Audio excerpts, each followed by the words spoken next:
আমার প্রিয় মাধ্যমিক শিক্ষার্থী বন্ধুরা, তোমাদের সকলকে আমার চ্যানেলে স্বাগত জানাই। আশা করছি তোমরা সকলে খুব ভালো আছো। আজকে আমি তোমাদের যে এবিটিএ টেস্ট পেপার প্রকাশিত হয়েছে তার 896 পাতায় যে বাংলার প্রশ্ন দেওয়া রয়েছে সেখান থেকে আমি তোমাদের এমসিকিউর উত্তরগুলো একটু দেখিয়ে দেবো। ইতিমধ্যেই যারা চ্যানেলটিকে সাবস্ক্রাইব করে নিয়েছো তাদের সকলকে অসংখ্য ধন্যবাদ জানাই। আর যারা নতুন দেখছো তারাও চ্যানেলটিকে সাবস্ক্রাইব করে নিয়ে সাথে থেকো। চলো তাহলে শুরু করছি। দেখো, একের দাগে সঠিক উত্তরটি নির্বাচন করো। 1.1 স্কুলের মাস্টার নকুল পুলিশকে ঘুষ দিয়েছিলেন কয়েকটা 8 আনা। 1.2 অমৃতের মায়ের নাম ছিল, এটা হবে কয়েকটা বাহালি। 1.3 ঠাট্টা তামাশার মধ্যেই তপন কটা গল্প লিখেছিল, এটা হবে কয়েকটা 2-3টে। 1.4 তারপর যুদ্ধ এলো, যুদ্ধে খুন হলো, এটা হবে ঘয়টা শিশু আর বাড়ির। 1.5 আফ্রিকা কবিতাটি নেওয়া হয়েছে পত্রপুট থেকে।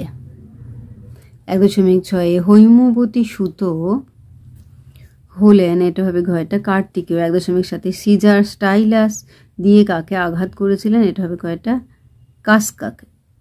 1.8 তাদের বাহারি সব নাম কি নাম, এটা হবে কয়টা সুলেখা কালী। 1.9 সেন্সারাইজ পেপারের অনুবাদ হলো, এটা হবে কয়টা সুগ্রাহী কাগজ।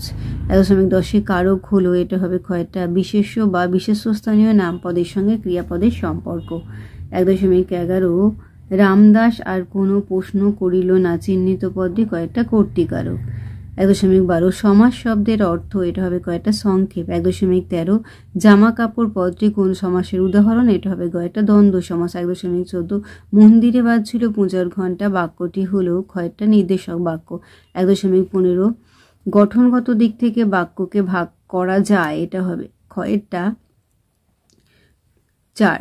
1.16 শঙ্খবাজে পদটি হলো গয়েরটা কর্মকর্তী বাচ্চা। 1.17 সে আগুন চাটে, এখানে বাক্যের কোন শর্ত লঙ্ঘিত হয়েছে, কয়েকটা যোগ্যতা। তাহলে আমার প্রিয় মাধ্যমিক শিক্ষার্থী বন্ধুরা, আজকে তোমাদের আমি যে এবিটিএ টেস্ট পেপার প্রকাশিত হয়েছে তার 896 পাতায় যে বাংলার প্রশ্ন দেওয়া রয়েছে সেখান থেকে আমি তোমাদের এমসিকিউর উত্তরগুলো দেখে দিলাম। আশা করছি সকলেই বুঝতে পেরেছো। ভিডিওটি দেখার জন্য তোমাদের সকলকে অসংখ্য ধন্যবাদ জানাই। ভালো লাগলে লাইক করো, কমেন্ট করো, বন্ধুদের মধ্যে শেয়ার করো। আর আগামী দিনে নতুন নতুন ক্লাসগুলো পাওয়ার জন্য অবশ্যই চ্যানেলটিকে সাবস্ক্রাইব করে নিয়ে সাথে থেকো। আর তোমরা সকলে খুব ভালো থেকো।